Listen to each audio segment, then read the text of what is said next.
Welcome back to the Homestyle MMA podcast. This is Sean Van Buren.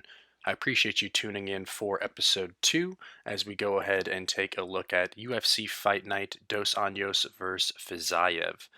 This one should be a good one. I hope you enjoyed episode 1.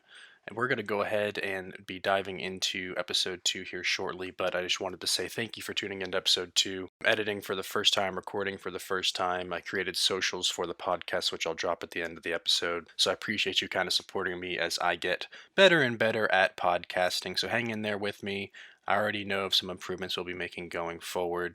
I appreciate you listening, and let's go ahead and take a look at UFC Fight Night RDA versus Fiziev. I think this should be a great fight. It's a very well-rounded card in the sense that there's a lot of close matchups, a lot of close odds with that as well. We're going to talk about some betting later on in the podcast. I do think there are a few fights where fighters are going to need to win to keep their spot on the roster, and we also have a few fights where we have guys on win streaks and one of them is going to have to yield. We might have a guy on a 2-fight win streak versus a 3-fight win streak. They're trying to crack a win to get them into that next tier of competition. So I think this could lead to some desperation fights in the cage if guys fall behind.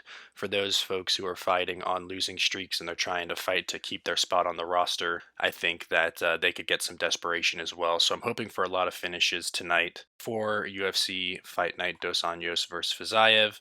This is a fight that we've been waiting for quite some time. Prelims will start at 6 p.m. Eastern Time with the main card following at 9 p.m. Eastern Time on July 9th, 2022. It's a battle of the guys with the same first name.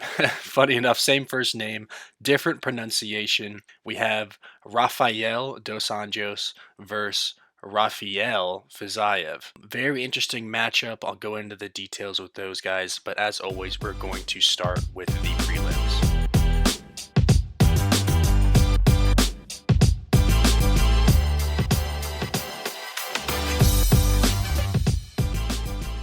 The first prelim fight we'll be taking a look at today is Ronnie Lawrence versus, I'm only going to try this name one time, Said Yokub Kakramanov. We'll go with Kakramanov since I think that's probably a little bit more accurate with the pronunciation. I apologize to the fighter. This should be a great first fight to start off the card. Ronnie Lawrence loves takedowns, but that plays into the game of Kakramanov. He loves to go for submissions. They have a similar build and size. Lawrence is on a 5-fight win streak with 3 in the UFC, counting his Dana White Contender Series win.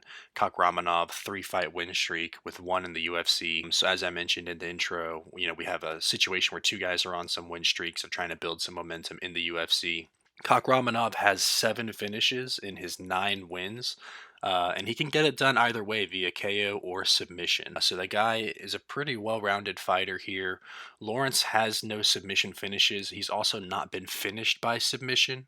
Without knowing too much about his history outside of the UFC, we don't know if that's just because it hasn't been tested. But I do think that Kakramanov had a great fight when he was fighting Trevin Jones back in August of 2021, where he was actually outstriking Trevin Jones. So I am going to go with the underdog here, Kakramanov. I think you could also maybe make the bet that it could go the distance. I know I said that Kakramanov has 7 finishes in his 9 wins, split between KOs and subs, but I do think this could be a good fight to start it off. I think that Lawrence is not going to want to get finished here as he's still trying to build his name in the UFC, so he'll do everything in his power to hang in there. But Kakramanov I'm going with as the underdog. I think that he is a stud fighter. Next up, we have Kennedy. Another tough name here. I'm going to only go with Kennedy, but I'll give it a shot. Zichukwu versus Carl Roberson.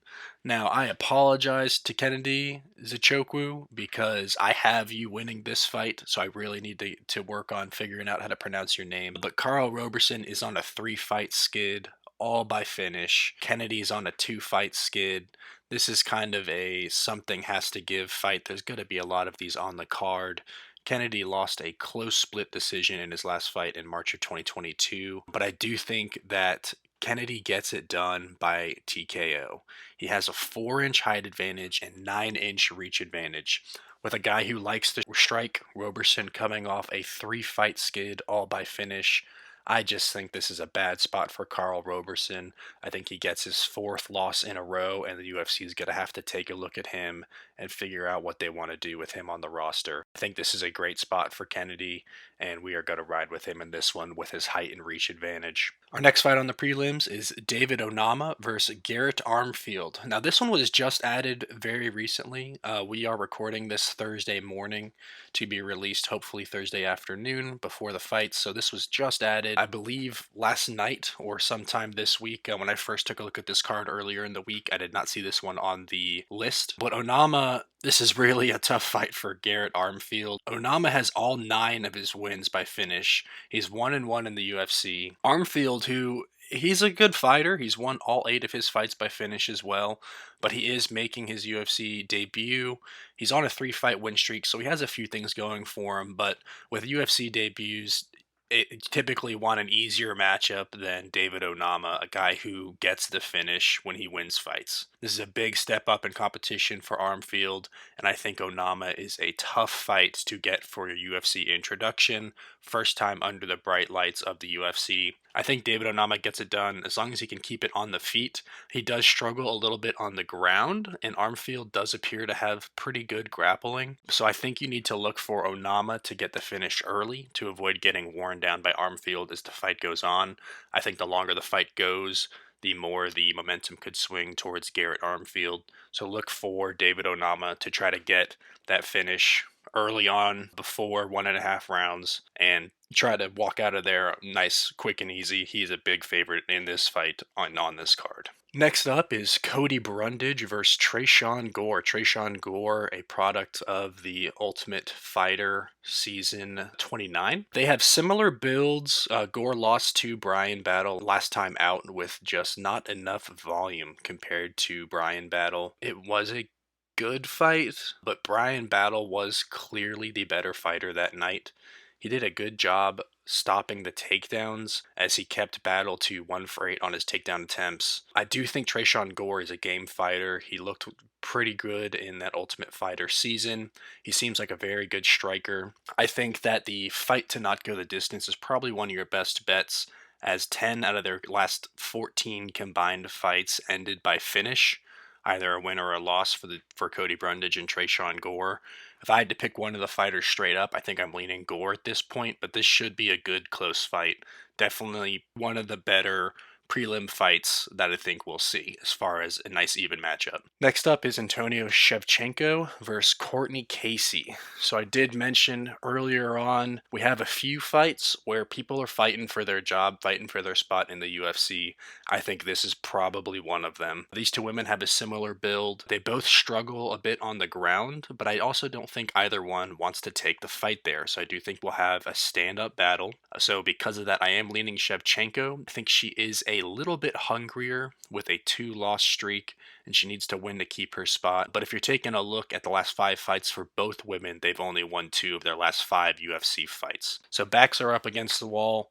Both women will be fighting for this win as much as they can. I don't think that there will be a finish. Typically, I don't think there would be a finish, but again, due to the circumstances where they both need to start stringing together some wins, we might see a situation here where there's a little bit of desperation, and maybe we'll get a finish. Again, I'm leaning no finish, but you just never know once you have people with their backs up against the wall. Ayman Zahabi versus Ricky Tercios. This is a fight that I am personally really looking forward to, just because what is not to love about Ricky Tercios? A previous Ultimate Fighter winner. The guy is just funny to listen to during interviews, a very positive guy. It's really hard not to root for him. He's just a very happy guy. He's happy to be in the UFC. He's loving life. He just loves to fight. That being said, Zahabi has big time power for a bantamweight, and Ricky will kill you with volume in his motor. So 2 different style fighters. Zahabi, I think, can get that KO power. Ricky, I don't think you're in as much risk of that one-punch knockout. I know bantamweights don't always have that anyways, but Ricky is more of a volume fighter who steps on your throat and does not let up. I think this should be a great fight. I am riding with Ricky Tercios, likely by decision, because again, he doesn't quite have that put away power, but don't sleep on Ricky's wrestling in this one as well. I think he'll use some takedowns to try to wear down the power of Zahabi early in the fight, try to slow him down, and then really pour it on in that late second and third round once he's got Zahabi a little bit tired and Ricky is able to just keep on firing away. Last fight on the prelims is Cynthia Calvillo versus Nina Nunez. Nina Nunez, obviously the wife or partner of Amanda Nunez. I believe that this is another fight where both women really need a win. Calvillo is on a 3-fight losing skid. She's had 2 straight KO losses, but they were against very strong competition. Nina is on a 2-fight skid, also against very strong competition. These are 2 women that are, or at least were recently, high up in the rankings, so they were fighting some of the better competition in the UFC. But both women need a win badly. You don't want losing streaks to continue for too long. Calvillo with 3-fight losing skid with 2 straight KO losses. I don't think she can afford a 3rd KO loss. I do think this fight will stay standing. I don't think there will be a finish. I think this fight will go to a decision. But with this fight staying standing, I'm going to give a slight advantage to Nina. So I'm going Nina Nunez.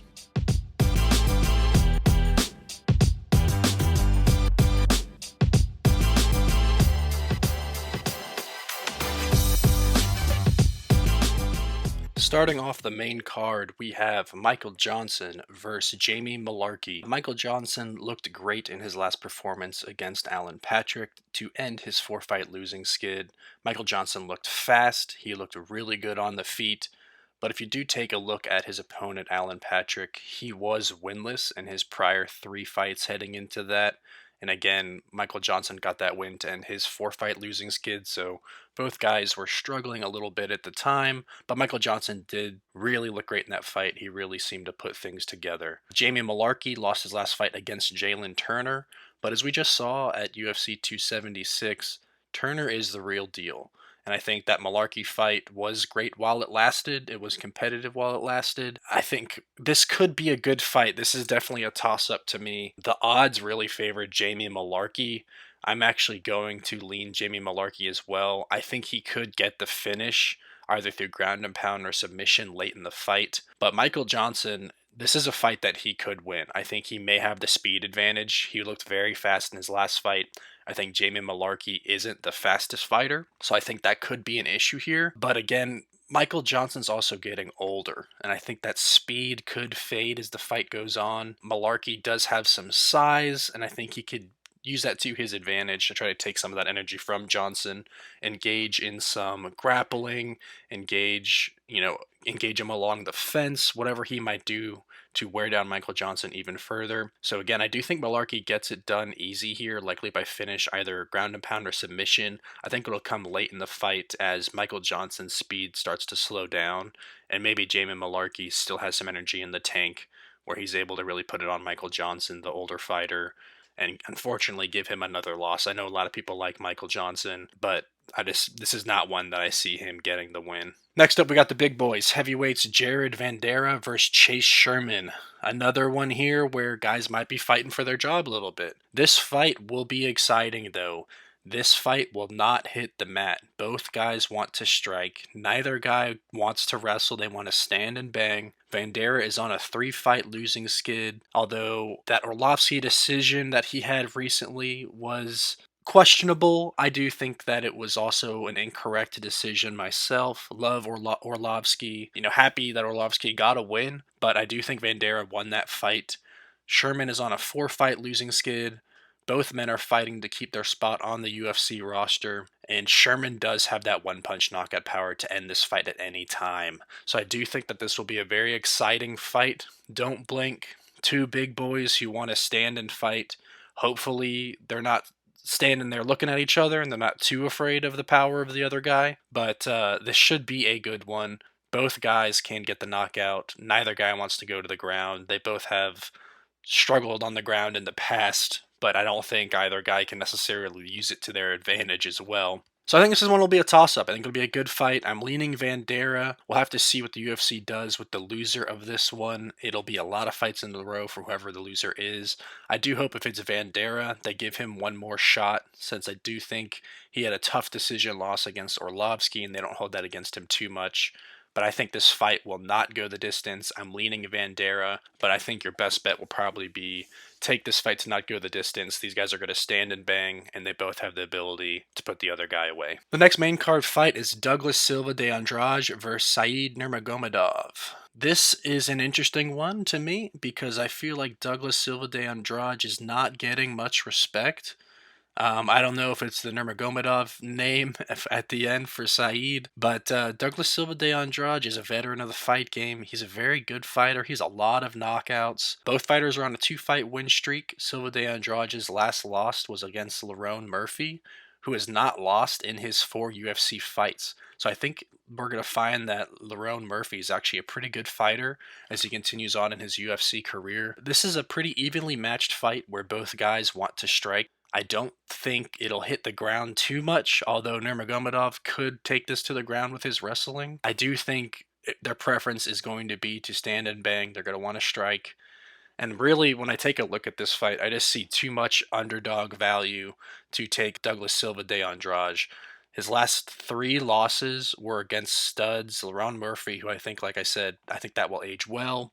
Then it was Petr Yan and Rob Font a few years ago. At that time, Rob Font was really putting together a lot of wins. I don't think Said Nurmagomedov is on the level of those guys just yet. I do think he will be a good fighter when you take a look at his whole career. I think he'll work his way up into that top 15. And, like I said, I think he'll have a good UFC career. But I think on this night, Douglas Silva de Andrade, he's a big underdog for whatever reason. I think you have to take that value, and I think he can get it done. I think Saeed wants to stand with him, and Douglas Silva de Andrade has power in his hands. So this should be a great fight. I think this could be one of the better fights on the card, so make sure you tune in for this one. The next main card fight, this is a name that's a little bit tough, but I did look into how to pronounce this one. It's a Caio Borralho versus Armen Petrosyan. These are 2 guys with not a lot of UFC experience, but you will find them right before the main card, so the UFC clearly thinks that these guys have a lot of talent and ability, a lot of potential upside, so this is a fight that could really project one of these 2 fighters into that next level in the UFC. Now, their builds are very interesting for this fight because Petrosyan is 5 inches taller, but he's giving up 4 inches in reach to Borralho. What's interesting about that is Borralho wants to wrestle, and Petrosyan, I think, will want to strike. Petrosyan being taller but giving up the reach might help Borralho dive in for those legs. So this could be a very interesting fight. Borralho controlled over 10 minutes of his last fight against Omar Gadziev and has won all 3 of his UFC fights, including his Dana White Contender Series victory. Petrosyan has won his 2 UFC fights, including his Dana White Contender Series appearance as well. Petrosyan last won a split decision against the hard-hitting Gregory Rodriguez, what I think should have been a unanimous decision. Gregory Rodriguez, I think, is going to end up being a pretty good fighter in the UFC. He's fairly new to the UFC as well. I think he's a guy to keep our eye on as his career moves forward. So I think that'll be a good win for Petrosyan to have on his record. Petrosyan had a huge amount of volume, and while he was taken down twice in that fight, he was able to get up right away each time. And I think that is huge because Caio Borralho is going to go for those takedowns. So the biggest thing he needs to do is make sure that he can pop up when Borralho gets those takedowns and continue to throw his hands. I'm going Petrosyan by decision, but it's really going to come down to the grappling of Caio Borralho versus Armen Petrosyan trying to keep this fight standing. If Caio Borralho can control Petrosyan, I think he could be in for a long night. This should be a great fight, and like I said, this is going to project one of these 2 fighters up into the next tier of the UFC. Next up, we get to our main event on this card. I think this is a phenomenal fight. We almost had it once before. RDA is fantastic. Rafael Fiziev is also fantastic. This is just a great matchup. I think it is a big step up for Fiziev. I think RDA is trying to put together one last run for a potential title shot. RDA dominated Moicano in his last fight and really put on a great performance. That fight was never in doubt. Fiziev is on a 5-fight win streak, but RDA is probably going to be the most well-rounded fighter that Fiziev has faced so far. Like I said, this is a big step up in competition for Fiziev, and I think RDA He is going to want to prove a point with his standing and striking, but I hope he fights smart, and I think that RDA is a smart fighter. He needs to get takedowns, hopefully early, to start to wear down Fiziev and make him easier to hit, because Fiziev's striking defense is also very, very good.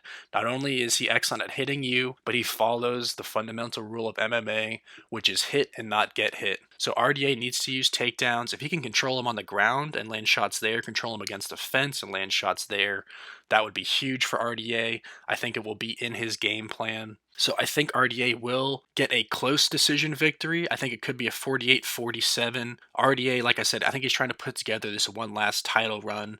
I think Fiziev can bounce back from a loss to RDA and really learn a lot if RDA does work that grappling. But I think RDA puts the pace on Fiziev as much as he can, but he really takes control of the fight in the later rounds. I think while Fiziev is fresh, that striking is going to be very hard to deal with. RDA is going to be working on control, wearing him down in those early rounds. Maybe even he falls behind 1 rounds to 2 through 3, and then he lays into him in the 4th and 5th with the grappling control, the ground and pound, the work along the fence, and he's able to get that victory 48-47. This is a great fight.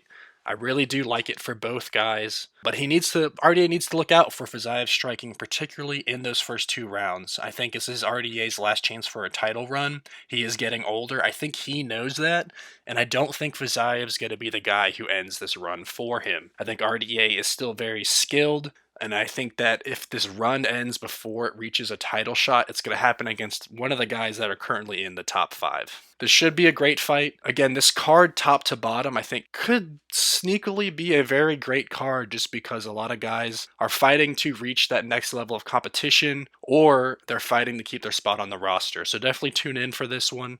It should be great. And let's go ahead and take a look at what bets we're going with for UFC Fight Night Dos Anjos versus Fiziev.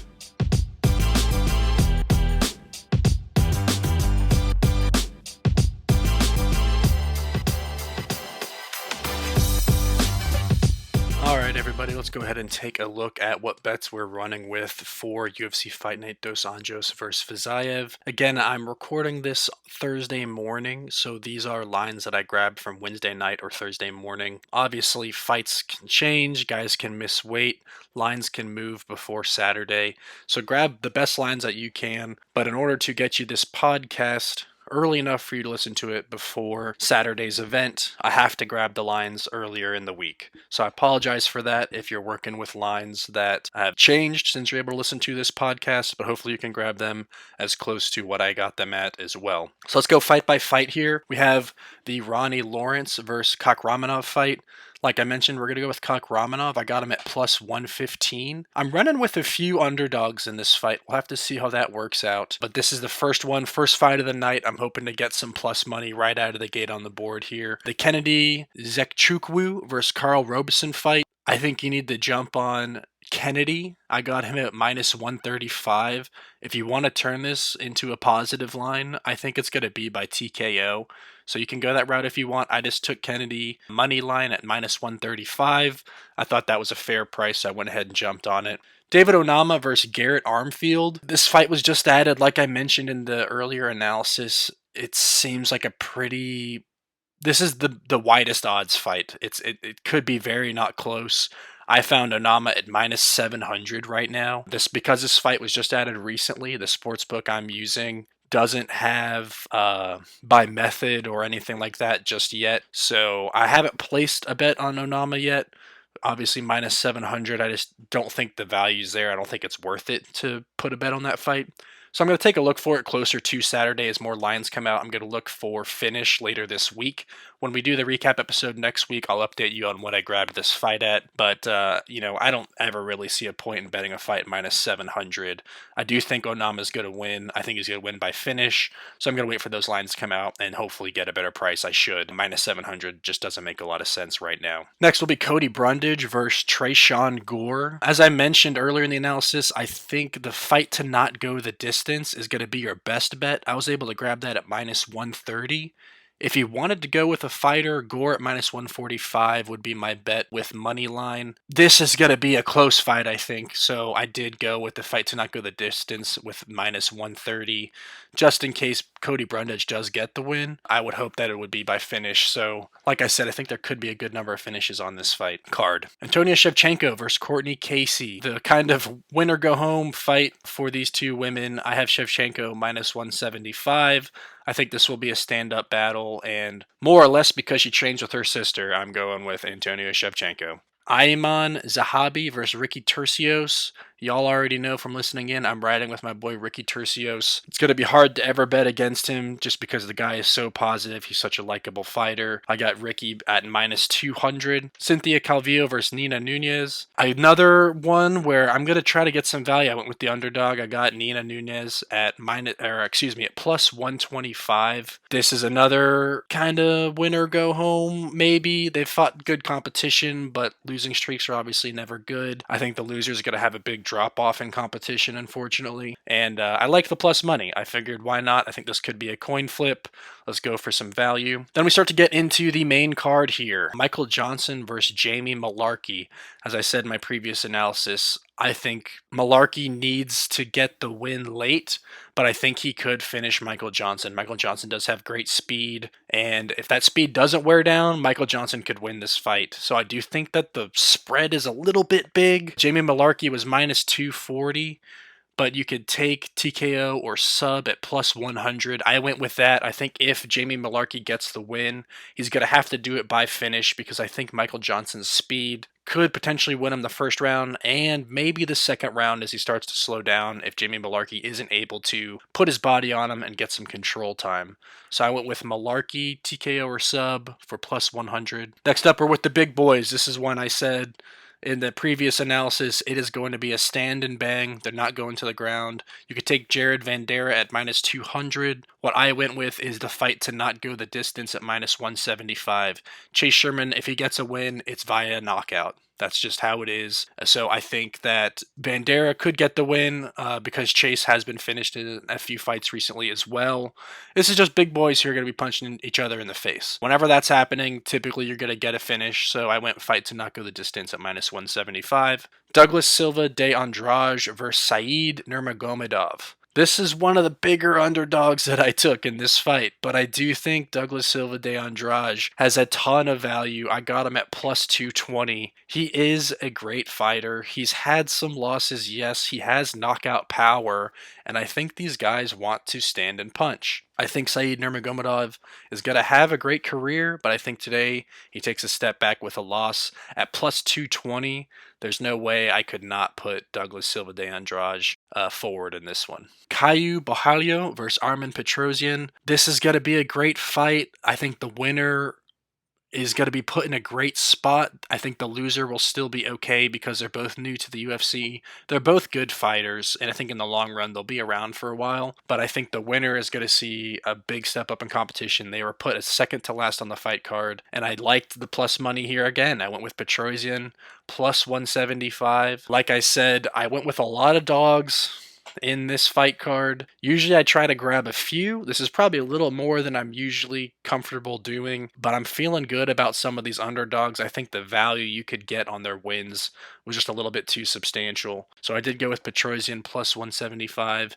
And then for our main card, final fight of the night, we have Rafael dos Anjos versus Rafael Fiziev. I took RDA plus 175. Again, I think RDA is trying to make that one last title run, and I need him to control this fight. I think he needs to be careful early. That is when Fiziev is going to be the most dangerous, but I think he could grind out a decision victory in what could be maybe an ugly fight. Fans might not love it because I think RDA does need to work control into this fight. But I think RDA gets it done at plus 175. One special thing we're going to do on the Homestyle MMA podcast is we're going to do a Homestyle Perfect Plate Parlay every week. Where I'm going to put together at least 3 fighters that you can throw together in a parlay and give you a shot at some bigger money here. My Homestyle Perfect Plate Parlay for this week is going to be RDA, Ricky Tercios, and David Onama. I know Onama is at minus 700. It just gives a small boost to the parlay, but I got you plus money with Rafael Dos Anjos. And again, we ride with Ricky Tercios. The guy is all about positive vibes, so we're going to put him in our Homestyle Perfect Plate parlay for this week.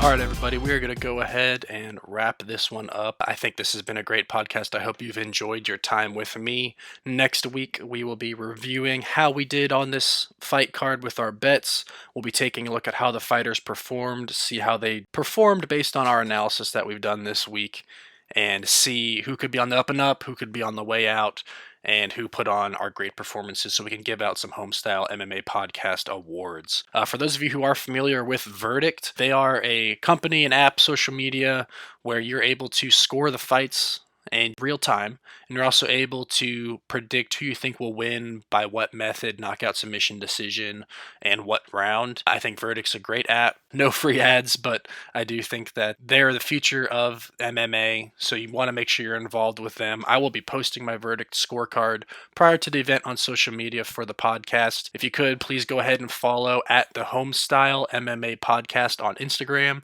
and at Homestyle MMA Pod on Twitter. Their brand new accounts are just made for this podcast. There's not a ton on there just yet. Hang in there with me as I build content up each week going forward. If you enjoyed the first week of the podcast, please subscribe, like, and comment. And I hope you had a great time listening to some fights with me this week. Like I said, I will continue to improve. Hang in there. And I hope you enjoy my analysis. I hope you make some money on the bets.